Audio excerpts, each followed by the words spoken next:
You're listening to Skate of Thrones, your go-to podcast for dialed-in LA Kings coverage.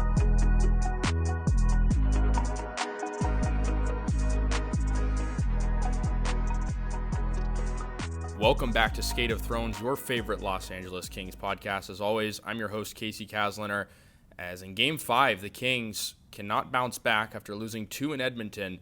They fall 3-1 to the Oilers on home ice. Obviously a surface the Kings have been so good on this season. 31 home wins to this point, and it was probably the Kings' roughest home game of the season. Just so uncharacteristic for this team, and we saw the Kings come out so strong in those first 2 games at home, scoring 12 goals across those first 2 games, but they only put up 1 against Calvin Pickard and the Edmonton Oilers in Game 5, and I mean, it's Game 5. It's a tied series at 2-2, both teams winning at home.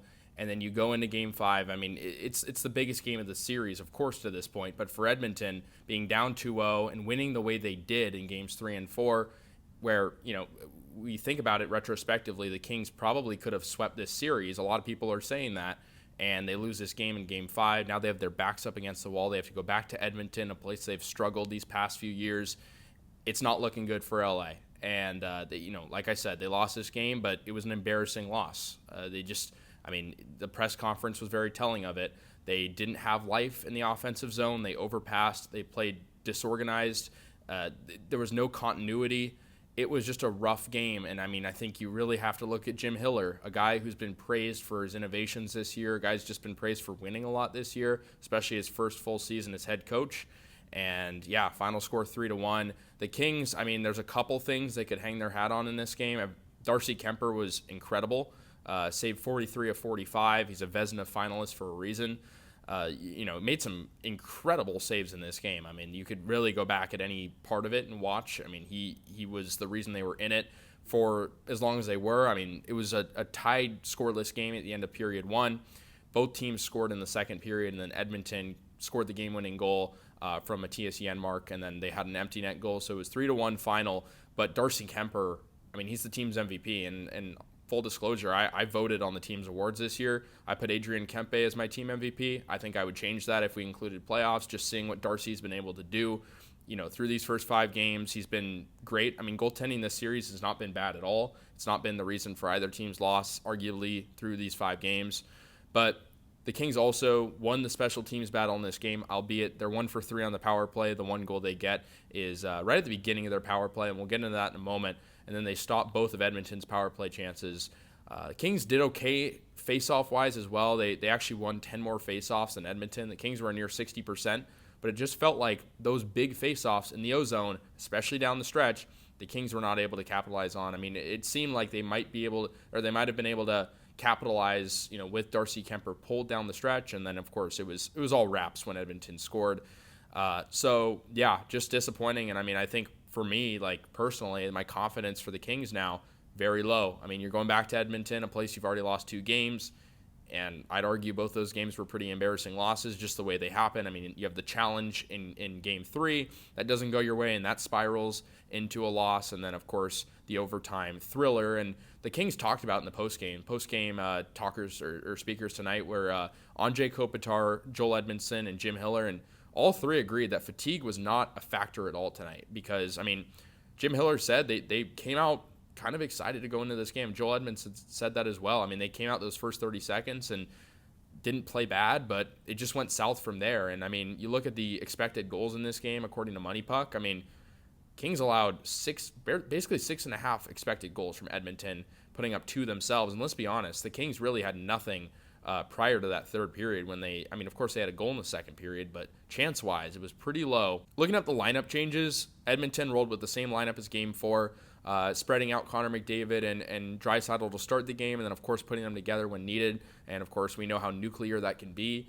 For the Kings, they had Turcotte back. He had a pretty good game. He drew a penalty. That was his first game played since Game 1. He replaced Trevor Lewis on the 4th line, and then Jordan Spence back in the lineup for the Kings.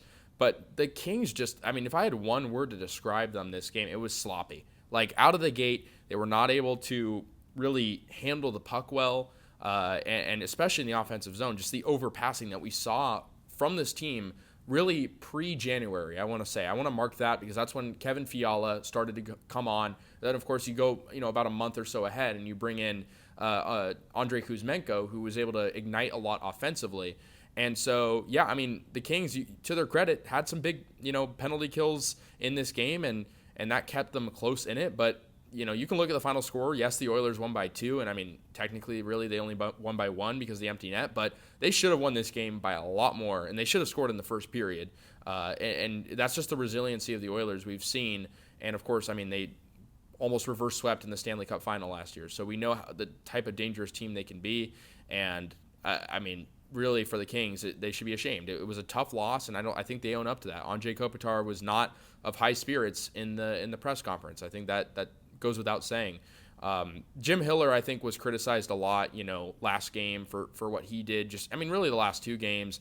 He played Adrian Kempe, interestingly, as a defenseman in this game, and I thought that was just kind of a weird choice to look at because, of course, we know, Jim Hiller's a guy who, kind of picks and chooses when he wants to take risks, it feels like. And I feel like right now, in a game that's really a must-win game, I know you're technically not eliminated yet, but you have your back up against the wall now. You're going that risky. It doesn't make sense to me. And I mean, the Kings defensively in this game, like, again, you could point to the fact that they only allowed 2 goals on 5-on-5, but they also gave up 45 shots. And of course, Kemper was so good. I mean, if it was really anyone else in net, it's probably a different game. The Kings probably don't have, a 3-1 result here, that they're very lucky they didn't lose by more. But it doesn't matter because they lost, and it's 3 losses in a row. Of course, defensively improved. I mean, allowing 4 goals last game, but 7 the night before that, and we just know they're allowing more shots these past 3 games than they've done all year. So, yeah, it's just a tough moment right now for LA because, I mean, Jim Hiller spoke to it in the press conference, and of course, he's going to keep it kind of blunt in a loss like this, but he said, we took it from them the first 2 games. We've been a good team all year. We've been a checking team all year, and we let Edmonton take it back from us. And so I think that's there's some truth to that. I mean, very clearly, Edmonton has figured out the Kings, and it felt like in those first 2 games, the Kings sort of had that edge. They had that formula, and I mean, we've been talking about it. I've done multiple podcasts on this subject. The fact that the Kings are a deeper team than Edmonton, but Edmonton's playing a lot more dangerous and a lot more deep right now than the Kings are. So for all who's concerned, I mean, really, the depth aspect of it isn't really mattering right now for the Kings because they're going to allow that many shots. The third line tonight just didn't produce the way it has. I mean, Byfield didn't play horribly this game. Of course, he's the reason they ultimately lose game 4 by that failed clearance. But that's a whole other can of worms. But Kevin Fiala did not play that good in this game. Just didn't see much out of him. I loved the second line tonight. I thought Warren Foegele did a great job. I mean, I didn't think Deneau was anything special tonight. I didn't think Trevor Moore was that special. He had some good plays, early on, and Foegele was kind of their only offensive spark for some parts of this game. But really, I mean, you look at the Kings, and they're just allowing so many pucks to get deep, and you can point to some of the defensemen as well, but it starts with the forwards, bad giveaways. I mean, the giveaways were on a silver platter for Edmonton in this game. The Kings had 21 giveaways, and a lot of those were in their own zone. Edmonton only had 14. And interestingly enough, the Kings actually had more takeaways than Edmonton did, but again, does it really matter when, Edmonton has the skills and the tools? I mean, Corey Perry was phenomenal in this game, setting up chances near the crease, getting pucks on net. And, I mean, it goes to show that the Kings' depth doesn't always necessarily come into play when it needs to matter. And so, I mean, looking at the press conference, Jim Hiller just said clearly, I mean, the Kings need to be tighter, and they have to perform on the road. I mean, you lose 2 road games in Edmonton, in this series. You've also just been a pretty, average or not great road team this year. So, I mean, it's just one of those things where you just, at a certain point, Stanley Cup winning teams or deep playoff teams take care of business on the road. The Kings haven't really done that much this year. And one other thing Jim Hiller said that I thought was interesting was, and very true, was the Oilers not only had shots, but quality shots. When you see a team put up nearly 50 shots, you don't always assume that most of those shots are high-quality looks, but Edmonton was hammering pucks on Darcy Kemper, and man, he made a lot of good saves. and probably a lot more good saves than he had to make because the Kings were letting them get pucks in deep and getting, pucks in the slot as well. So, yeah, looking at those goals, Evander Kane scores the first one for the Oilers. I mean, he's been a big factor ever since coming back from injury. Obviously missed game one. Scored right off the power play. The power play ended and had a good look out near the slot, and I believe it was a wrist shot from him, and that equaled LA. It was the equalizer to LA's goal that came off their power play. The Kings actually scored pretty early in the power play, of course, the 5-forward power play, and it was a point shot from the left side from Andrei Kopitar that was deflected in by Andrei Kuzmenko. That's his third goal of this playoff series. I mean, he's been very, very good for the Kings. It's sad that, they haven't been able to, back that up in the past couple of games. Now 3-0. And then the go-ahead and game-winning goal for the Edmonton Oilers came from Matthias Janmark, who did what he was told to do. I mean, Victor Arvidsson, the former King, takes a good shot, gets a rebound out on the left side for Matthias Janmark, and he puts it through.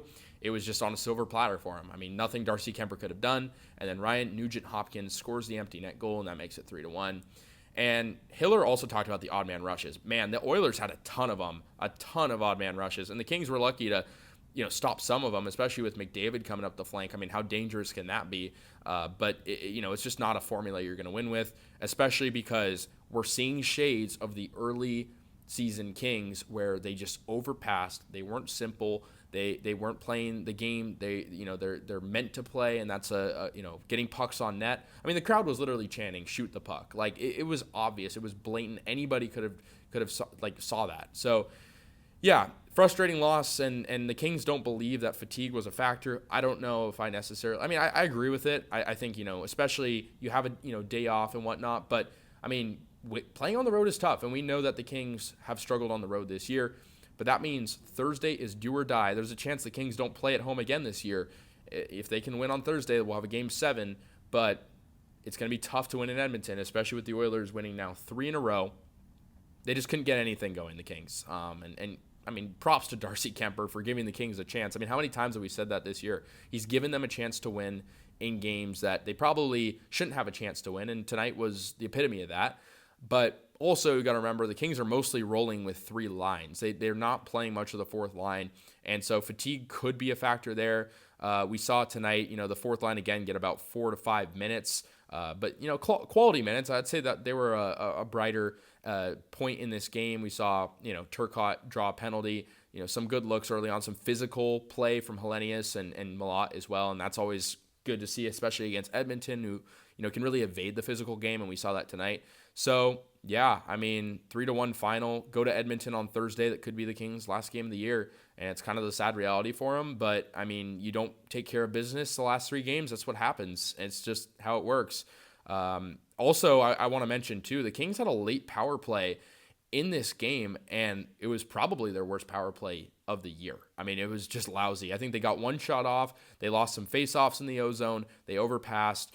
Not much more needs to be said about that. It was bad. And just for this team, I mean, I think they know what's at stake now, and they're a team that is good when facing up against adversity. We've seen the Kings with a lot of good late-game finishes, but I don't know. I just think, this team seems like it's running out of gas, and the great teams are the ones built for the playoffs, and it just feels like the Kings right now don't feel built for a deep run. And so maybe they can prove me wrong. Maybe they can prove the rest of the world saying that right now after they lost 3 in a row. But I guess we'll have to wait till Thursday. But make sure to drop a like and subscribe if you enjoyed this. Again, we'll have coverage the rest of the way through.